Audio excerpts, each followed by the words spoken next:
This has been made used to gaslight Hindus to hate themselves.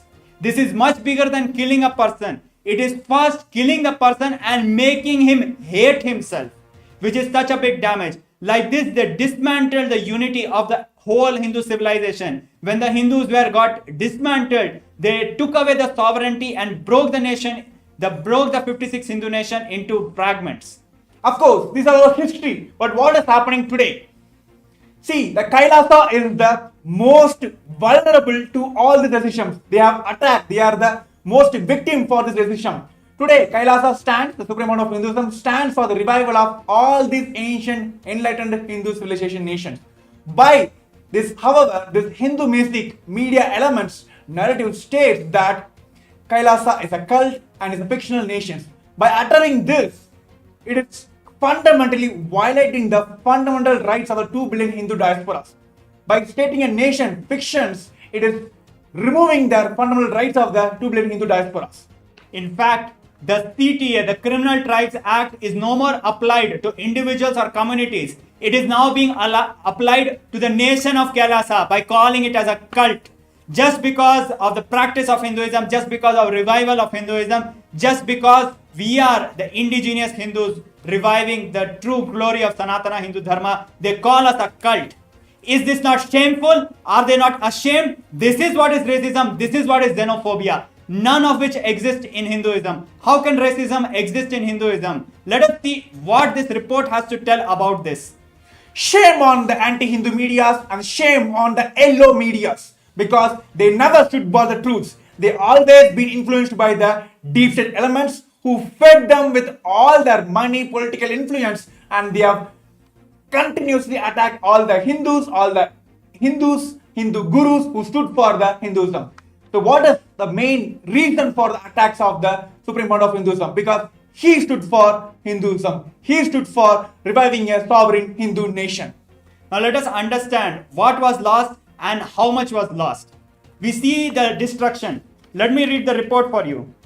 The Hindu Holocaust has, for the last 2000 years, gone through a massive destruction, resulting in loss of 56 Hindu nations that spanned over 6 million kilometers square of Asia. This resulted in the loss of more than 500 million lives. More than 4 million Hindus were enslaved. More than 160 million Hindus were starved to death. Thousands of temples were destroyed, and more than million Hindu educational institutions were destroyed. Libraries were burned down. Yes, these numbers are very important, not only for the global viewers, even for the neo-Hindus, because they doesn't know about the history, because the very history has the very Hindu Holocaust. Today, whatever the history you know about Hinduism, it is fabricated by the British colonizers and this anti-Hindu medias. Let me tell the numbers once again. It is a 2000 years of persecution, and 56 Hindu nations have lost its sovereignty, and 500 plus millions has been massacred during this entire persecutions. And almost more than 4 million Hindus has been accused of rape, sex, and they have been completely dismantled from the very life itself. But understand, all these things never happened in Hindu nations. The reason is there was no casteism, there was no xenophobia, there was no racial discrimination. How can there be any racial discrimination or casteism in Hinduism when we believe the glorious principles of Hinduism? Now let us see directly from the report what it has. Of course, the fundamental principles taken, the measure taken by the KAILASA is implementing Paramashivam, that is, you are Paramashiva. Which nation, which community, which religion even gives this rights to everyone that you are treated as the ultimate body of the religion? But of course, we're bringing more facts to all of you. We want all the viewers to stay tuned with us. There are crisp, more details on this 21st reports by the United Nations on KAILASA. Stay tuned with us. Around 5,000 years ago, at the end of Mahabharat War, the ancient enlightened Hindu civilization consisted of 10,000 Hindu traditions, or sampradayas, that existed in 56 Hindu nations, 200 Hindu kingdoms, 1,700 Hindu provinces that covered more than 6 million kilometers square of Asia. The Supreme Pontiff of Hinduism, SPH, BHAGAVAN Nithyananda Paramashivamam, is the reviver of KAILASA, this ancient, enlightened Hindu civilizational nation. KAILASA is an unbroken cultural, religious, historical, civilizational, and sovereign continuation and revival of multiple of these historical Hindu sovereign states and Hindu ecclesiastical entities. The unbroken continuity of these ancient Hindu nations through KAILASA results in the legal recognition of KAILASA as per the international customary law, particularly the doctrine of continuity. The international law, the doctrine of continuity, implies that upheavals and revolutions within a country, changes in government, territorial adjustments, measures taken during military occupation, or other internal transformations do not negate the existence of the country, do not affect the legal personality and international obligations of the country or state.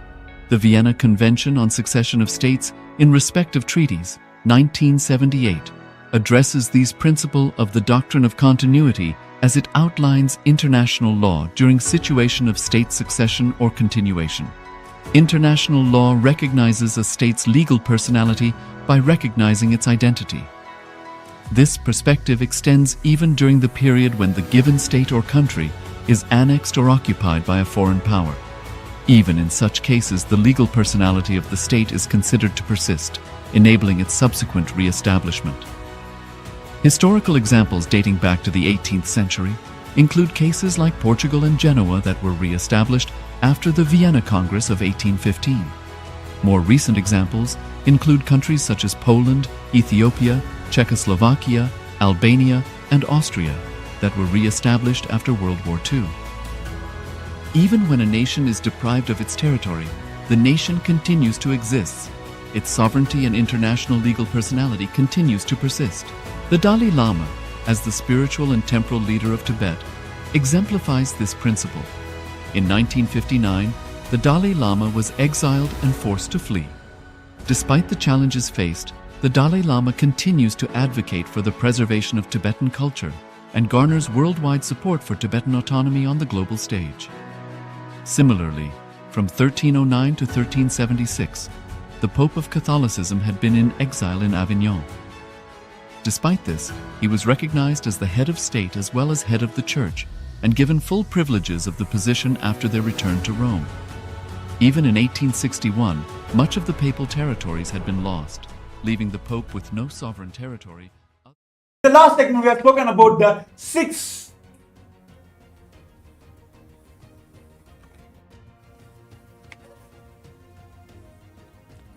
Now we are back and continuing on the release of the 21st report of KAILASA by the United Nations.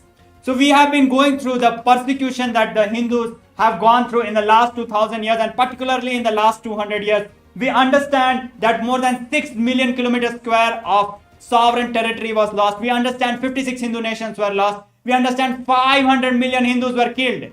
But we do not understand, we still do not understand what was really lost. We need to know Hinduism. We need to understand the gifts of Hinduism to understand what we have been gone through. So let us understand directly from the report what it has to say.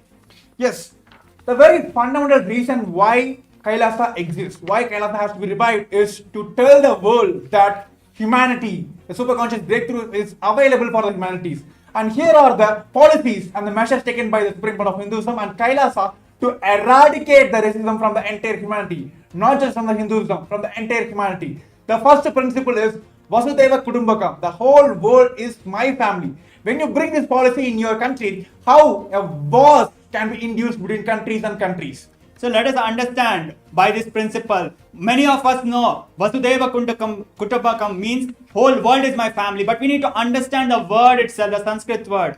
Vasudhaiva. Vasudha, Mother Earth. Kutumbakam, the family of Mother Earth. Just by translation, you will understand how beautifully the Hindus cognize. Our ancestors had powerful cognitions about the world. Earth is my mother. And each and every being is my family. Because we are from the same mother, how can there be discrimination? How can there be fight? And that is why Hindus lived beautifully and peacefully, because we lived by these principles. And second is the ahimsa, non-violence. See, the fundamental principle with which Kailasa has been established is ahimsa paramo dharmaha, that non-violence is the ultimate cosmic law. See, many times this non-violence has been put as the powerlessness, but how many of you know that all the fears, angers, violence, frustration, these are the powerlessness, not non-violences. Very clearly understand the world peace can be brought into the country not by wars, by only non-violence. By standing on these principles, Kailasa stands and for the United Nations for the global peace. We have contributed to the world in extraordinary ways. We talk about the problem of xenophobia. We talk about the problem of racism. None of these problems exist in Hindu nations. How can it exist? Because we never treated people as merely equal. People are not just equal.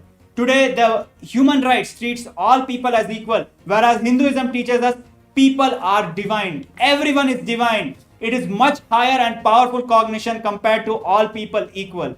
And because of this powerful cognitions, we treated everybody as divine. We treated plants as divine. We treated animals as divine. We treated land as divine. We treated inanimate objects as divine. And because we saw Paramashiva, lived with Paramashiva in each and every aspect of this cosmos, because of that, we lived peacefully with nature. We lived peacefully with each other.